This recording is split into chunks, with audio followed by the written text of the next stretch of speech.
Si vous avez plus de 50 ans, sachez que vous êtes sur la route de la richesse. Je vais vieillir d'un an demain, le 18 décembre, jour de mon anniversaire. Effectivement, c'était le 18 décembre que j'ai vu le jour au Cameroun dans un village appelé Bati. Les femmes qui divorcent leur mari après la ménopause, je pense qu'elles font erreur. Une femme consciente ne devrait pas divorcer son mari après la ménopause et surtout avec des enfants. La plus grande richesse en fait qu'on a, c'est le temps. Ah oui, c'est le temps.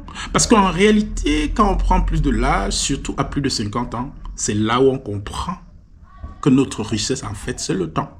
Comme vous le savez, j'ai plus de 50 ans.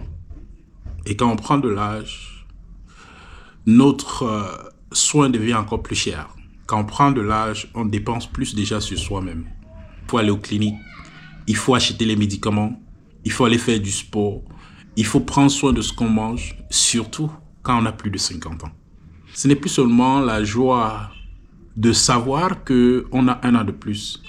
C'est également une nouvelle responsabilité qui vient dans ma vie parce qu'en fait, je me rends compte que je dois dépenser plus pour ce que je mange. Je dois dépenser plus pour le sport. Je dois dépenser plus pour aller à la clinique. Je dois dépenser plus pour mes médicaments. Je dois même dépenser plus pour mon déplacement. Quand l'âge augmente, c'est la responsabilité qui augmente. Ce sont les dépenses qui augmentent. Sinon, on va anticiper notre chemin au repos éternel. Je commence à comprendre aujourd'hui, à plus de 50 ans, que plus on prend de l'âge, le temps, en fait, est notre vraie richesse. Qu'est-ce qu'on a fait de notre temps? De 0 à 50, de 0 à 55, de 0 à 60, de 0 à 70, qu'est-ce qu'on a fait de notre temps? Quand on a plus de 50 ans, on ne s'imagine même pas faire encore 50 ans de plus sur Terre. On commence donc à compter le temps qu'on fait sur Terre. Parce qu'en fait, c'est le temps là qui est même la vraie richesse. Ah oui. Imaginez-vous un instant que vous allez passer du temps à vous faire soigner. Imaginez-vous un instant que vous allez passer du temps à aller à la clinique, passer du temps à aller voir un docteur, passer du temps à acheter des médicaments, passer du temps à aller faire du sport, passer du temps à trier ce que vous devrez manger. Vous ne voyez pas que votre richesse en ce moment-là, c'est du temps? Si tu n'as pas du temps pour faire du sport, tu n'as pas du temps pour aller voir le docteur, tu n'as pas du temps pour aller à la clinique, tu n'as pas de temps pour aller acheter ton médicament, tu dois comprendre effectivement que tu ne vas plus exister. Ce n'est pas comme si tu avais 20 ans, 25 ans, tu peux t'en foutre du sport quand tu es plus jeune, à moins de 30 ans. Tu n'as pas besoin de comprendre que le temps est si important. Tu peux manger tout, ça va. Tu peux ne pas faire du sport, ça va. Tu peux ne pas aller chez un docteur, ça va. Mais quand tu prends plus de l'âge, là, il te faut ce temps-là. Quand on prend de l'âge, c'est là où on obtient de la maturité, contrairement à ce que certaines personnes pensent. À plus de 50 ans, certainement, tu as fait des enfants, tu les as élevés, tu les as scolarisés. Ça, c'est de l'expérience. Tu as travaillé quelque part, tu as de l'expérience. Donc, en fait, à plus de 50 ans, que tu le veuilles ou pas, tu es une personne bourrée de connaissances. Tu es une personne bourrée d'expérience. Tu es une personne bourrée de la matière grise. Alors, c'est pourquoi je pense que à plus de 50 ans, on doit se mettre au service des plus jeunes. De transférer les connaissances qu'on a accumulées jusqu'ici aux jeunes pour qu'ils puissent éviter certaines erreurs que nous on a commises pendant qu'on grandissait. Il faut déjà prendre pour habitude de transférer tes connaissances aux plus jeunes. Ça peut être à tes enfants, à ton entourage. C'est ainsi qu'on pourra construire une très bonne société auprès de nous. Il ne faut pas croire que quand on a plus de 50 ans, on ne peut plus devenir riche. En fait, très peu de personnes ici dans le monde sont riches avant 50 ans. Je vous assure, très peu de personnes ici dans le monde sont riches avant 50 ans. La plupart des milliardaires, des bourgeois sont riches qu'après 50 ans. Je prends un exemple. Le fondateur et le créateur de KFC. Il a commencé son entreprise KFC à 65 ans. Et il était pauvre. Et alors, à plus de 70 ans, il est devenu multimilliardaire. Et aujourd'hui, nous tous, nous consommons KFC. Waouh! Ouais, dites-moi si ce n'est pas vrai que les bourgeois multimilliardaires sont généralement des personnes à plus de 50 ans. Donc, c'est l'âge d'or. Si vous avez plus de 50 ans, sachez que vous êtes sur la route de la richesse. On est sur la route de la richesse à 50 ans. Vrai ou faux? Cousin, à plus de 50 ans, on ne court plus après la femme. À plus de 50 ans, on doit se concentrer sur soi-même. Parce qu'on est une valeur. On est une valeur très importante dans la société à plus de 50 ans.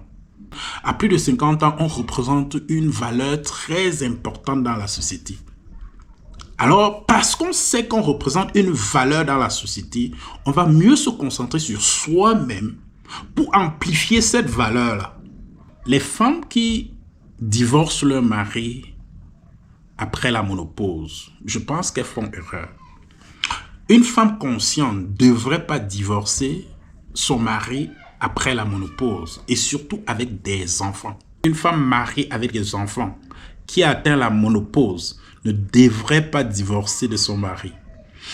Je vous assure qu'une femme qui a atteint la ménopause avec des enfants, qui décide de divorcer de son mari, mènera une vie très très difficile.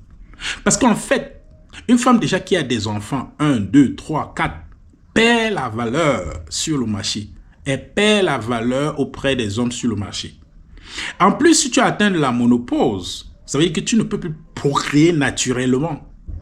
Tu perds encore plus de valeur. Pose-toi la question, quel homme voudrait construire avec toi? Quel homme voudrait construire une vie avec toi à la ménopause, avec les enfants d'autrui? Quel homme voudrait investir sur toi, femme, qui a des enfants de quelqu'un d'autre et que tu as atteint la ménopause? Quel homme voudrait investir sur toi sans avoir un retour sur l'investissement? Parce que les hommes, en fait, épousent une femme parce qu'ils pensent avoir un retour sur leur investissement. Vous êtes d'accord avec moi que ce n'est pas facile pour un homme d'avoir un retour sur investissement avec une femme divorcée, avec des enfants, une femme divorcée ayant atteint la ménopause. Donc, je pense que la femme, à un certain âge, ne doit plus penser au divorce. Elle doit tout faire pour arranger.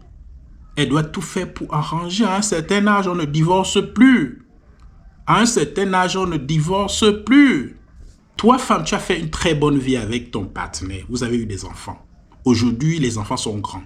Tu as atteint la ménopause.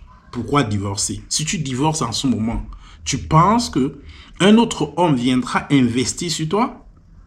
Parce que je suis sûr que tu n'as plus la même valeur qu'une jeune femme. Une jeune femme va augmenter le taux de testostérone à un homme.